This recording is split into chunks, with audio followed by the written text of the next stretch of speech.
ஆன்மீக சொந்தங்கள் அனைவருக்கும் வணக்கங்க. இன்றைக்கி நம்ம சேனலில் என்ன மாதிரியான சிறப்பான விஷயம்லாம் பார்க்க போகிறோம் அப்படின்னு பார்த்தீங்கன்னா, மேச ராசி அன்பு நேயர்கள் அனைவருக்கும் பிப்ரவரி மாதம் முடிவதற்குள்ளே, அதாவது இந்த மாசி மாதத்தில் உங்களுக்கு நிறைய விதமான யோக பலன்கள்லாம் கிடைக்க போகுது. ஒரு சில விஷயத்தில் கவனமாக இருக்கணும் அப்படின்னு சொல்லப்படுது. அந்த விஷயங்கள் என்ன, மேலும் நீங்கள் இந்த காலகட்டத்தில் என்ன மாதிரியான விஷயத்தில் கவனமாக இருக்கணும், என்னென்ன விஷயங்கள்லாம் பரிகாரங்கள் மாதிரி பண்ணணும், அது மட்டும் இல்லாமல்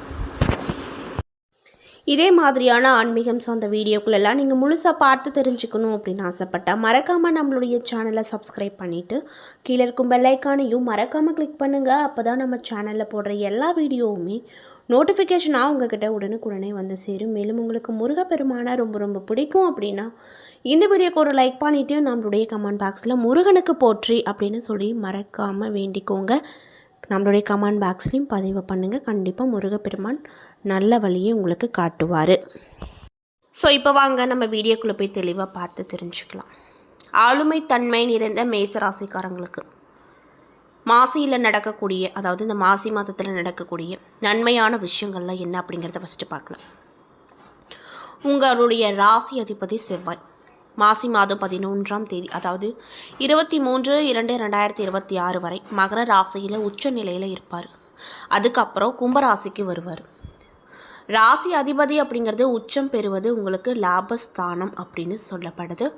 இதனால் உங்களுக்கு லாபம் அதிகரிக்கும்.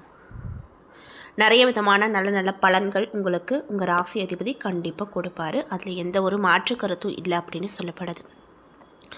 கடந்த சில மாதமாகவே ஏற்பட்ட கஷ்டங்கள் இன்னல்கள் இருந்து விடுதலை கிடைக்க போகுது. தடைப்பட்ட அனைத்து முயற்சியிலுமே துரிதமாக நடக்க போகுது. உற்சாகத்தோடு நீங்கள் காணப்படுவீங்க. எந்த ஒரு காரியத்திலுமே துணிந்து இறங்கி செயல்பட்டு வெற்றி பெறக்கூடிய தைரியம் அப்படிங்கிறது இந்த மேசராசிக்காரங்களுக்கு இந்த காலகட்டத்தில் கிடைக்கும். சுகபோக வாழ்க்கை கிடைக்கும். உங்களுடைய தனி திறமைகள் அப்படிங்கிறது வெளிப்பட போகுது. பக்தியில் நாட்டம் அதிகரிக்கும். பொது வாழ்க்கையில் இருக்கக்கூடிய மேசராசிக்காரங்களுக்கு மேன்மையான காலமாக இந்த காலகட்டம் அமைஞ்சிருக்கு. நல்ல உள்ளம் படைத்தவர்களின் நட்பால் புதிய புதிய நல்ல வாய்ப்புகள் வீடு தேடி வரும். எண்ணங்கள், விருப்பங்கள், லட்சியங்கள், கனவுகள் எல்லாமே நடக்க போகுது. இன்னும் சிலருக்கு அதிர்ஷ்டமாக பொன் பொருள் சொத்துக்கள் சேரும். இன்னும் சில மேசராசிக்காரங்களுக்கு வெளியூர் வெளிநாடு செல்லக்கூடிய வாய்ப்புகள் கிடைக்கும். வேற்றுமொழி பேசுபவர்களின் நட்பு, அதனால் ஆதாயம் கிடைக்கும். புதிய தொழில் எதுலேயுமே அகலக்கால் வைக்காதீங்க, ஏன்னா அது நஷ்டத்தில் இழுத்துரும். அதனால் புதிய தொழில் தொடங்கக்கூடிய ஆசை இருந்தால் அதை இப்போதைக்கு தள்ளி வைத்துக்கொள்வது நல்லது அப்படின்னு சொல்கிறாங்க. முக்கியமாக இந்த மாசி மாதத்தில் இந்த ஒரு விஷயத்த கவனமாக இருக்கணும்னு சொல்கிறாங்க. அதாவது புதிய தொழில் இப்போதைக்கு வேண்டாம். பார்க்கக்கூடிய வேலையை மாற்றாதீங்க. எந்த ஒரு கஷ்டமாக இருந்தாலும் இப்போ நீங்கள் என்ன வேலை பார்த்துட்டு இருக்கிறீங்களோ அதையே பண்ணுங்கள். இந்த மாசி மாதம் முடிஞ்சதுக்கப்புறம் வேறு ஏதாவது முடிவு எடுக்கிறீங்கன்னா அப்போ பார்த்துக்கலாம். எந்த செயலையும் திட்டமிட்டு செய்தீங்கன்னா பெரிய பாதிப்பு இல்லாமல் தப்பிக்க முடியும். அதனால் டக்குன்னு எந்த ஒரு வேலையும் செய்யாதீங்க. யோசித்து பார்த்துட்டு இது கரெக்டாக வருமா அப்படின்னு நினச்சிட்டு அதுக்கப்புறம் பண்ணுங்கள். 7.5 சனியால் ஏற்பட்ட இழப்பினை ஈடு செய்ய முடியும். ஒரு சிலருக்கு கௌரவ பதவிகள் கிடைக்கும். இன்னும் சிலருக்கு திருமண தடை அப்படிங்கிறது இதுக்கு முன்னாடி இருந்திருக்கும், அதெல்லாம் நீங்கள் போகுது. இன்னும் சிலருக்கு மறு திருமணம் நடக்கும். புத்திர பாக்கியம் கிடைக்கும். அதிர்ஷ்டத்தின் மேல் ஆர்வம் கூடும். சொத்துக்களை மீட்க தேவையான நிதி உதவிகள் கிடைக்கும். தவறுதலாக வாங்கிய வில்லங்க சொத்துல இருந்து வந்த சிக்கல்கள் தீரப்போகுது. பாக பிரிவினை அப்படிங்கிறது நடக்கும். பெண்களின் எதிர்பார்ப்பு நடக்கும். இன்னும் சிலருக்கு வெளி மாநிலம் வெளிநாட்டிற்கும் இடம் பெயரலாம். படுத்த உடனே நிம்மதியான தூக்கம் வரும். அரசு வேலைக்கு எதிர்பார்த்த தகவல் கிடைக்கும். ஆன்மீக சுற்றுலா, இன்ப சுற்றுலா சென்று வரக்கூடிய வாய்ப்புகள் உங்களுக்கு இந்த காலகட்டத்தில் அமைஞ்சிருக்கு. மேலும் உங்களை சில கால உதாசீனம் செய்தவங்க உங்கள் தயவை தேவைப்படும் நேரம் அமைஞ்சிருச்சு. அதாவது உங்களை பார்த்து இலக்காரமாக நினச்சவங்க எல்லாருமே இந்த காலகட்டத்தில் உங்கள்கிட்ட உதவி அப்படின்னு கேட்டு வந்து நிற்பாங்க. அந்த அளவுக்கு காலங்கள் மாறப்போகுது. உங்களுக்கு ஏற்ற காலமாக நடக்க போகுது. வெளிநாட்டு குடியுரிமை கிடைக்கும். காணாமல் போனவங்க வீடு தேடி வருவாங்க. மேலும் மாணவர்களுக்கு கல்வியில் ஆர்வம் கூடும். உயர்கல்விக்கான வாய்ப்பு கிடைக்கும். பொருளாதார ரீதியாக பார்த்தோன்னா உங்களுக்கு இந்த காலகட்டம் எப்படி இருக்க போகுதுன்னு பார்த்தீங்கன்னா லாபகரமான மாதமாக அமைஞ்சிருக்கு. இந்த மாதத்தில் உங்கள் ராசிக்கு 11வது இடத்துல இருக்கக்கூடிய லாபஸ்தானத்தில் உள்ள ராகுவோடு சூரியன் சேரப்போகிறாரு. இதனால் உங்களுக்கு என்ன மாதிரியான மாற்றம் கிடைக்குன்னு பார்த்தீங்கன்னா, லாபத்தையும் வெற்றியும் அதிகரிக்க செய்வார். புதிய சொத்து கிடைக்கும். இதுவரை விற்க முடியாமல் கிடந்த பழைய பூர்வீக சொத்துக்கள் விற்கும். வீடு, வாகனம், நிலம், தோட்டம், பிள்ளைகளின் திருமணம் என சுப விரயங்கள் அதிகமாக இருக்கும். வருமானம் இல்லாமல் கொடுக்கல் வாங்கல், வரவு செலவு, நாணயத்தை காப்பாற்றாம முடியாமல் சங்கடத்தை அனுபவித்தவங்களுக்கு சரளமான பொருள் வரவால் தொழில், வாழ்க்கை இரண்டிலுமே திருப்தியான பலனை அடைய முடியும். அதில் எந்த ஒரு மாற்று கருத்தும் இல்லை அப்படின்னு சொல்கிறாங்க. நீங்கள் எந்த துறையில் பணி புரிகிறீர்களோ அந்த துறையில் சாதனை செய்து புகழ் அடைவீங்க. முன்னேற்ற பாதையை நோக்கி அடியெடுத்து வைப்பீங்க. திட்டங்களும் கனவுகளும் வெற்றி பெறக்கூடிய காலகட்டமாக உங்களுக்கு இந்த மாசி மாதம் அமைஞ்சிருக்கு. விரயமும் துயரமான நிலையும் மாறும். கொள்கை கோட்பாடோடு செயல்படுவீங்க.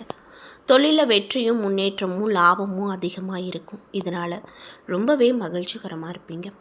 முன்னேற்றமும் லாபமும் அதிகமாக கிடைப்பதால் குடும்பத்தாரோடு ரொம்ப மகிழ்ச்சிகரமாக காணப்படுவீங்க. இதுவரைக்கும் யோசிக்காத வகையில் விவேகமாக சிந்தனை செய்து தொழிலை வளர்த்துவீங்க. தொழில் போட்டியாளர்கள் விலகுவாங்க. தொழிலில் விருத்தி, குடும்பத்துக்கு தேவை மற்றும் வாழ்க்கை முன்னேற்றத்திற்கு விண்ணப்பித்த கடன் உதவிகள் அப்படிங்கிறது தாராளமாக கிடைக்கும். உத்தியோக ரீதியாக பார்த்தோம்னா, உத்தியோகத்தில் இருக்கக்கூடியவங்களுக்கு என்னென்ன விதமான மாற்றங்கள் இந்த காலகட்டத்தில் கிடைக்கும்னு பார்த்தீங்கன்னா, இடமாற்றமும் பதவி உயர்வும் நிச்சயமாக கிடைக்கும். அரசு வேலைக்கு முயற்சித்தவர்களின் கனவு நனவாகும். பொருளாதார நெருக்கடிகள் விலகும். உத்தியோக ரீதியாக பார்த்தோன்னா உங்களுக்கு என்ன மாதிரியான மாற்றம் கிடைக்கும்னா, உத்தியோகத்தில் ஏற்பட்ட மன உளைச்சல் நீங்கும். உத்தியோகத்தில் உங்களுக்கு ஒரு நல்ல அங்கீகாரம் கிடைக்கும். இதுவரை வேலை இல்லாத மேசராசிக்காரங்களுக்கு நிரந்தரமான நிம்மதியான வேலை கிடைக்கும். பணி நிரந்தரம் ஆகாதவர்களுக்கு வேலை நிரந்தரமாகும். அரசு உத்தியோக வாய்ப்பு கிடைக்கும். இன்னும் சிலருக்கு வெளிநாட்டு வேலை வாய்ப்புகள் கிடைக்கும்.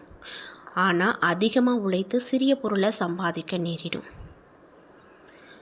அரசியல் துறையில் இருக்கக்கூடியவங்களுக்கு இந்த காலகட்டம் எப்படி இருக்க போகுதுன்னு பார்த்தீங்கன்னா, பொது வாழ்க்கையில் ஈடுபட்டுள்ள அரசியல் துறையில் இருக்கக்கூடியவங்க அவங்களுக்கு இது அற்புதமான நேரமாக அமைஞ்சிருக்கு. மக்களுடைய மனதில் ஈஸியாக இடம் பிடிச்சிருவீங்க. நீங்கள் எதிர்பார்த்த பதவி உங்களுக்கு இந்த காலகட்டத்தில் கிடைக்கக்கூடிய வாய்ப்பு 90% அமைஞ்சிருக்கு. சமூக அந்தஸ்து உயரும். நீங்கள் சார்ந்திருக்கும் இயக்கத்தில் உங்களுக்குன்னு தனியாக மதிப்பு மரியாதையும் கிடைக்கும். மிகுதியான சுபமும் குறைவான அசுபமும் கிடைக்கும். திடீரென லாபம் கிடைக்கும். ஆனால் சரியான நேரத்திற்கு வீட்டில் உணவு உண்ண முடியாத ஒரு நிலை வரப்போகுது. பெண்களாக இருக்கக்கூடியவங்களுக்கு இந்த காலகட்டம் எப்படி இருக்க போகுதுன்னு பார்த்தீங்கன்னா, இன்பங்களை அனுபவிக்க போகிறீங்க. குலதெய்வ அருளால் கடாட்சம் கிடைக்கும். கண், காது, மூக்கு, தொண்டை பிரச்சனைகள், அறுவை சிகிச்சைகள் சீராகும். புதிய சொத்து, வாகனம் வாங்கக்கூடிய அமைப்பு அமைஞ்சிருக்கு. பொன்பொருள் சேரும். பிறமொழி இனத்தவர் உங்கள் முயற்சிக்கு உறுதுணையாக இருப்பாங்க. தந்தை தாய் வழி உறவுகளால் உங்களுக்கு ஏற்பட்டிருந்த சஞ்சலங்கள் நீங்கும். அவரவர் வயதிற்கு ஏற்ப குழந்தை பாக்கியம், பேரன் பேத்தி யோகம் உண்டாகும். அது மட்டும் இல்லாமல் குடும்ப கோவிலாக இருக்கும். உங்களின் பேச்சுக்கு மற்றவங்க கட்டுப்படுவாங்க. பொருளாதார நிலையும் உங்களுக்கு சாதகமாக அமைஞ்சிருப்பதால் அனைத்து விதமான ஏற்றத்தாழ்வுகளையும் சமாளித்திருவீங்க. நீண்ட நாள் விருப்பங்கள் நடக்குங்க. அது மட்டும் இல்லாமல் நீங்கள் என்ன மாதிரியான விஷயத்தில் ரொம்ப கவனமாக இருக்கணும் அப்படின்னு பார்த்தீங்கன்னா, ராசிக்கு 11வது இடமான லாபஸ்தானத்தில் இந்த கிரகணம் நடைபெறுவதால், அதாவது சூரிய கிரகணம் நடைபெறுவதால் பாதக ஸ்தானம் என்பதால் சிலருக்கு கூட்டு குடும்பத்திலிருந்து பிரிந்து தனி கூடத்தினம் செல்ல நேரிடும்.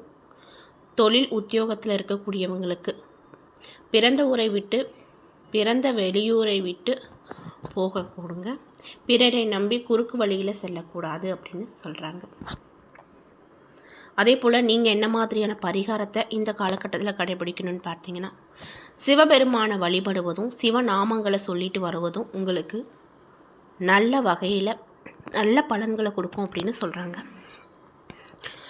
என்ன நண்பர்களே, இந்த பதிவுகளில் மேசராசிக்காரங்களுக்கு இந்த மாசி மாதத்தில் நடக்கக்கூடிய நன்மையான விஷயங்கள்லாம் என்ன, அசுப பலன்கள் என்ன அப்படிங்கிறத பற்றி தெளிவாகவும் விரிவாகவும் நான் இந்த பதிவில் உங்கள்கிட்ட சொல்லியிருப்பேன்.